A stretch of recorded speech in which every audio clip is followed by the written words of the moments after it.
Iranian state media is reporting that an explosion has occurred at an 8-story building in the city of Bandar Abbas on the Gulf Coast. Those reports saying the cause is unknown, but the blast is being investigated. However, rumors on social media say the Revolutionary Guard's Navy commander may have been the target, a claim that the country's semi-official news agency says is completely false. Meanwhile, there's been a second explosion in Ahvaz near the Iraqi border.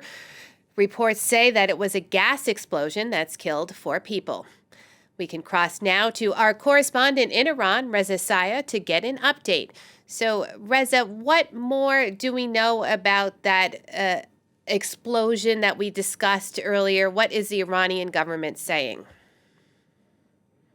Yeah, obviously two explosions now, and when you have headlines over the past several days heightening the possibility of war, every explosion is going to heighten tensions. The one in Ahvaz, seemingly a gas explosion. The one in Bandar Abbas, seemingly a little bit more significant.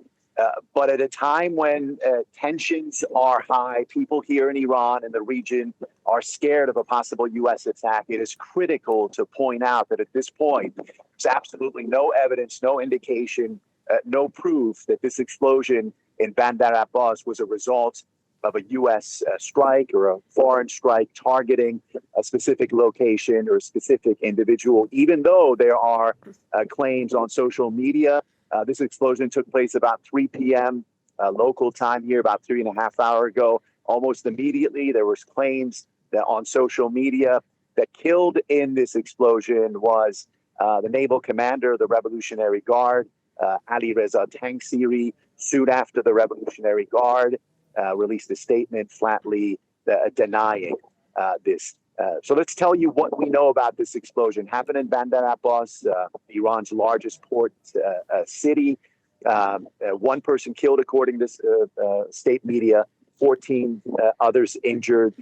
State media reporting that the second and third floor of this residential building were destroyed, along with cars in an adjacent parking lot. Again, at a time when tensions are high, we've seen the headlines from Washington, the threats from Washington, and the response. A lot of people concerned that this was an attack, but at this point, no indication that this was a U.S. military attack.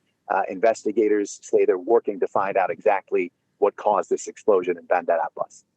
Now, Reza, we saw that Reuters was reporting that 2 Israeli officials had said to them, "We're not behind this. We're not responsible. Not it."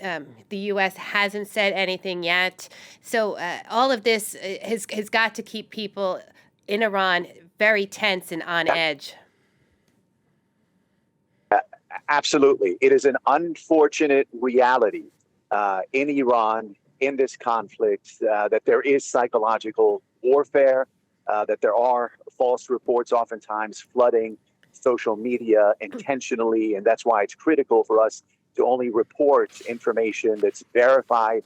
And at least for now, there's no indication that this was a U.S. strike targeting an individual. But as you said, tensions are high. Obviously, over the past several days, you've had threats coming from Washington, a buildup of the U.S. naval fleet in the region. The U.S. has bolstered its troops, bolstered its missiles, threatened Iran with a strike unless, according to U.S. President Donald Trump, there is a deal. So people are concerned.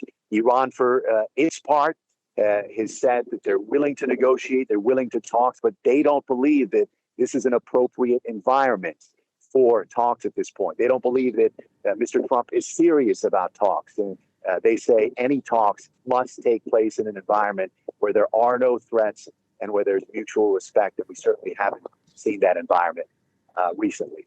No, obviously, no, not yet. Reza, thank you so much for keeping us updated on this developing story. That's our correspondent in Tehran, Reza Saya.